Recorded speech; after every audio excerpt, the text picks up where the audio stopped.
The 234th anniversary of the Boston Tea Party. Supporters of Ron Paul for president donned their revolutionary tri-cornered hats, hoisted the "Don't Tread on Me" flag, and demanded an end to the warfare welfare state and a restoration of our personal freedoms. They raised a record-breaking $6 million for Congressman Paul on that day on the strength of his message of peace, limited government, personal liberty, and sound money. And on that day, the modern-day Tea Party movement was born. The Tea Party was at the front of the wave that swept Republicans into Congress in the 2010 elections. Yet for the dozens who claim to stand with the Tea Party, we can count the true believers on one hand. They are a group of Republicans who rejected Speaker John Boehner's toothless anti-war, anti-Libya war resolution in favor of Congressman Dennis Kucinich's substantive resolution. They rejected the Patriot Act and President Obama's expansion of President Bush's surveillance state. And they rejected permitting the government to borrow more money whenever it wants to. They've shown themselves to stand with the Tea Party not by casting symbolic votes like those on repealing Obamacare and in favor of cut, cap, and balance, both measures with no chance of passing, but by casting substantive votes against the imminent expansions of the government. The narrative that the Tea Party is a purely racist movement forged in the aftermath of Barack Obama's election to the presidency is simply untrue. But that narrative was hoisted on you, my protester friends, in order to facilitate President Obama's deception.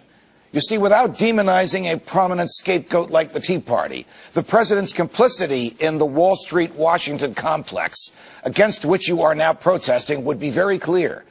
And just as the Tea Party was co-opted by mainstream Republicans, so too is your protest movement being co-opted by mainstream liberals, by labor union bosses, who through lucrative pensions have aggravated the budget deficits which threaten the programs you cherish, and by other Democratic special interest groups who tell you they oppose war and crony capitalism, but support a president who has engaged and supported ruthlessly in both of these things. In 2009, President Obama met secretly in the White House with leaders of the pharmaceutical industry. It was much like the 2001 meeting Vice President Cheney held secretly with leaders of the energy industry. Both were egregious examples of crony capitalism, but only the latter drew your ire. Even though at President Obama's meeting, you should know this, he agreed to lock in a planned doubling of the price of pharmaceuticals in the next decade. Many of you, my protester friends, believe the president's health care reform law pushed back against big health companies. In reality, it simply formalized the crony capitalist relationship between the health care industry and the federal government, and at the same time stole your freedoms. And so here you are, a month into a protest of what you've called Liberty Park and Wall Street, and also around the country. And already those who have been manipulating you your entire political lives are attempting to do so again, injecting their narrow demands into your largely principled stands. So what should your demands be? I'll tell you. But first I want to tell you this. I support wholeheartedly your right to protest against the government. It is one of our inalienable rights, and its exercise keeps our republic vibrant. Thomas Jefferson, in fact, said that every generation needs a revolution because it is a, quote, medicine necessary for the sound health of the government. You have a similar chance to live up to Jefferson's prescription.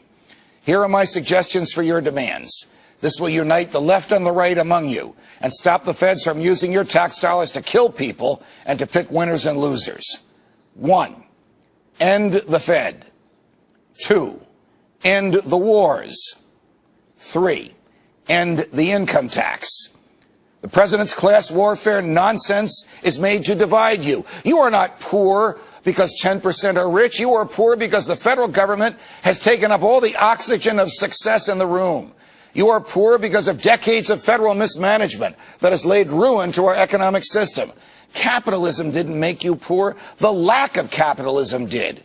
Your inability to pursue your entrepreneurial dreams unmolested by the government is the crime the government has committed against you. I don't know if these demands, or any of them, will be met just because you are occupying Liberty Park. Maybe in 2012, those principled Republicans I told you about who voted against the war and against the expansion of the government and against the bailouts will be joined by equally as principled Democrats and independents and young people such as you who can work together to reclaim the American Republic from the Wall Street, Washington oligarchy you are protesting against. When you go home, and one day you will, think about it. It's worth a try. From New York, defending freedom, everybody's freedom, every night of the week. So long, America.